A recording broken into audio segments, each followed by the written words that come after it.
All right, so single player. We're gonna be doing the Grand Prix. Let's do 100cc. I pick Wario always on the sport bike, Cyber Slick with the Wario wing. And let's start with the Mushroom Cup. And I'm gonna be showing you guys, hopefully, how to get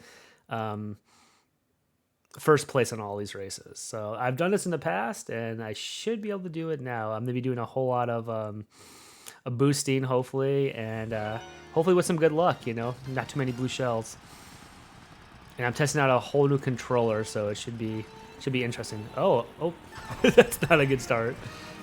Okay, it's okay. We can catch up to them easily. I have faith in us. Okay, so those do the same things. So the top two triggers do the same thing. That's interesting. Oh, I really like the rumble pack of this controller so far. All right, cool. So I'm already in second. Awesome. Don't want to. Oh man, I was trying to be fancy and scoot by.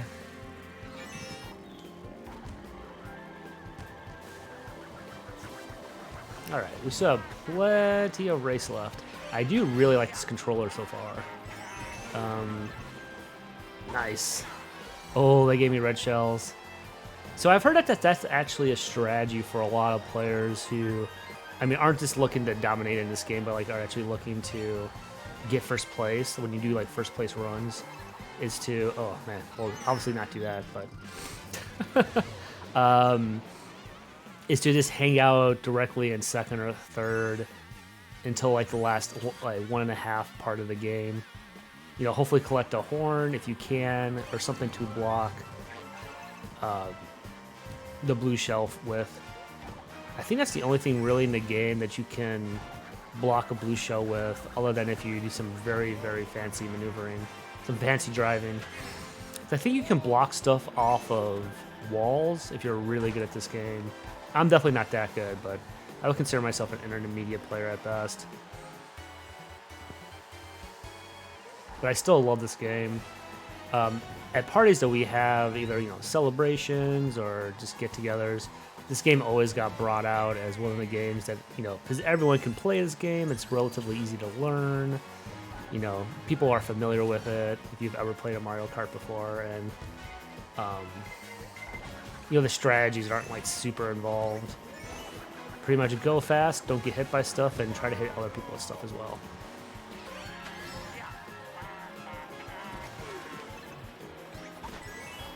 All right, cool, sweet, rocking and rolling.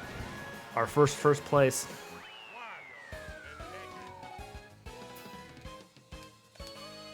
I can already tell this is significantly easier than doing 150cc last night.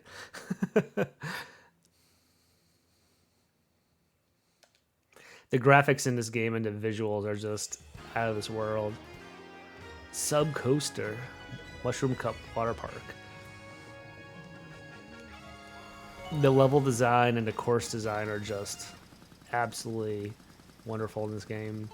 Just so creative and so like, they do a really good job of blending all the old school stuff with all the old school retro aspects of it with obviously the new technology, which I can appreciate both of those things, because there are a few retro levels that have kind of been remade for the Nintendo Switch, which are really awesome. You'll see those, I think,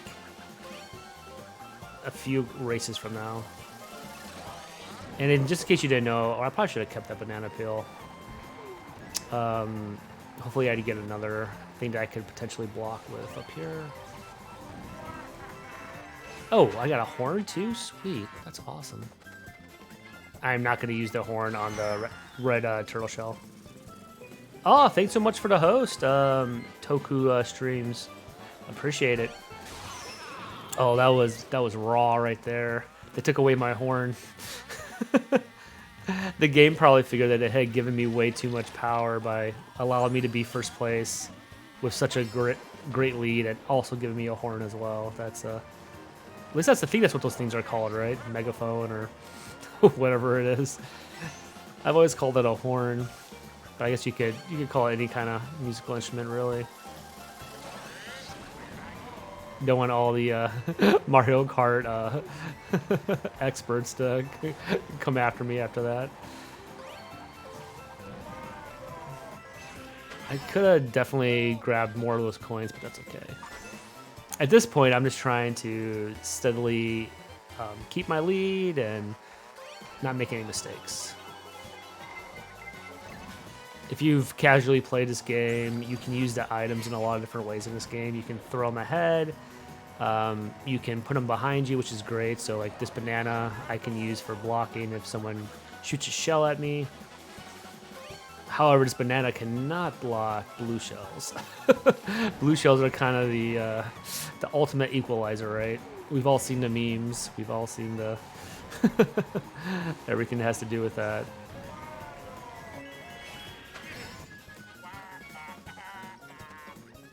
Nice. Another first place. We are rocking and rolling. Loving this controller so far. Once again, it's the 8-bit SN30 Pro Plus. Thanks so much, bro. Love you. My big brother sent me this as a birthday gift, and I unfortunately wasn't able to use it yesterday, so I thought, why not just stream it today and see how it works. So far, I really like it. I've had the other previous 8-bit controllers too, like actually right here, the what is this? The SN30 and then also the M30, the one that is great for Sega Genesis games. I was playing it for the Streets of Rage 2 stream that we did a month or two ago. And if you're wondering how to do that boost, essentially what you want to do is you want to press down on acceleration and hold it right as the 2 is about to disappear, which is kind of a tricky, like I don't know how many frames you have in order to do that specifically, and I usually do it about, I would say 3/4 of the time. I mean, there are some times where I just F up and don't do it right, but luckily on 100cc that you have a lot more to work with. 100cc isn't nearly as hard as 150 and 200cc. Those kind of, if you play 150cc and 200cc, they can be kind of wild. Oh, that's interesting. So that red shell must have been confused because I'm definitely in first, so I don't know who else that was going to go towards. But since I was so close to the piranha plant, it must have redirected that blue shell, that red shell somehow. Oh, here comes the blue shell. Oh, so if I had a horn there, you guys would have been able to see me press down on the horn right as the blue shell is about to land. And once it lands, or it's about to hit you, you're able to use the horn in order to deflect it. Oh man, I'm getting hit left and right, aren't I? Oh, I shouldn't have used that. Oh, it's okay. It's okay, you guys. We got lots of race left. We're still in first, so. You can see that I'm really getting those boosts off those turns. I think a trick to this game that I learned far too late was that you can pretty much hold that boost down for as long as you're turning. So like, you don't have to wait until Mario leans into the curve like that. If you press away from it, you can keep on boosting. Or maybe you guys all knew that too, I mean. So you could essentially, as long as you're turning, you could stay in that boost for like right here, for example, like instead of going back, I'm pressing to the left and like teetering back and forth to balance. So I'm essentially just doing the boost the whole time. Another blue shell? What the heck, you guys? Wait. Oh, I meant to throw that behind me. Oh, that sucks. I meant to throw that bomb behind me so that then it would blow up the red shell. It's okay. It's all good. It's all good in the neighborhood.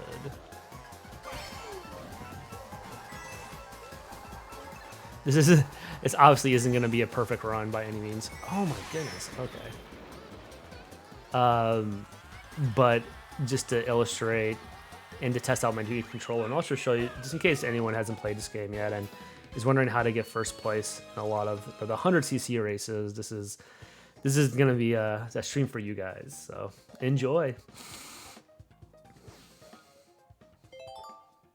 And if you're wondering too how you unlock things, I've already have everything unlocked, but you not only unlock different cars, but you can also unlock different gliders, different characters, and the hardest things to unlock are the gold items, so like the golden car, the golden tires, the golden Mario, all of that.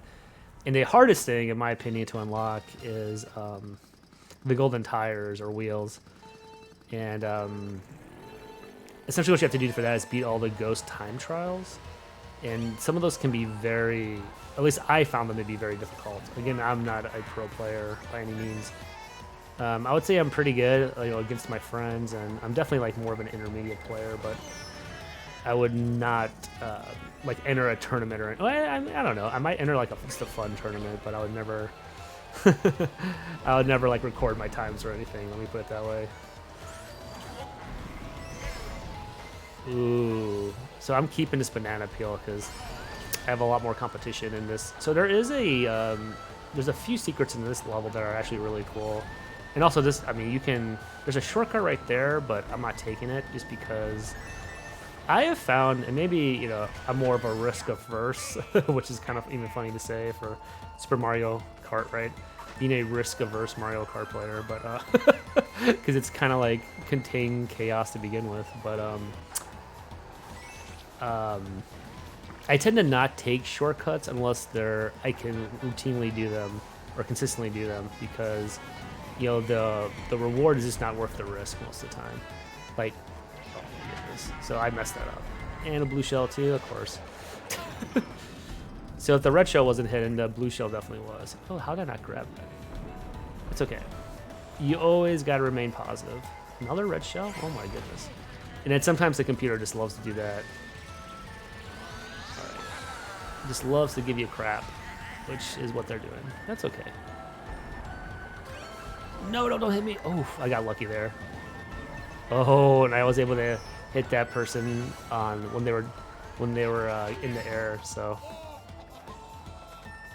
we still have a whole nother left. So there is a shortcut right to the left here, but I generally tend to avoid that unless I have a mushroom on me, or unless I really need to, be a lot more. If I'm like way behind and I need to make up a lot of ground. And obviously you can go down the middle here. I don't think if I'm going to time this correctly. Oh, whew, I timed that barely in time. If the thing's out of the way, you can obviously go through the middle, and that's much quicker than going around to the sides. At least I believe so. I haven't timed it out, so I'm just saying that because it seems like it's faster.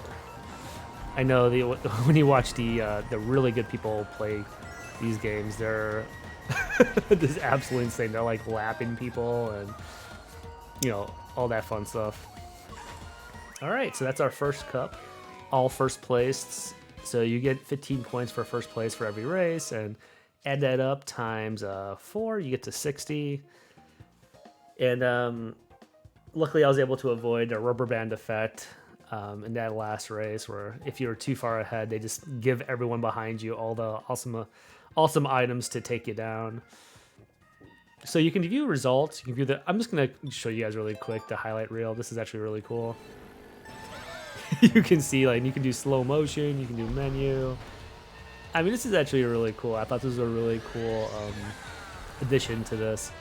And you can, I believe, download these videos too. So if you wanted to share them on social media, or if you wanted to show all your friends, there was one time where the person I was playing, my friend, was right behind me. And to finish the very end of that race, I was able to hit them in the air with a shell. So, stuff like that, if you can clip stuff like that, it's always fun to do.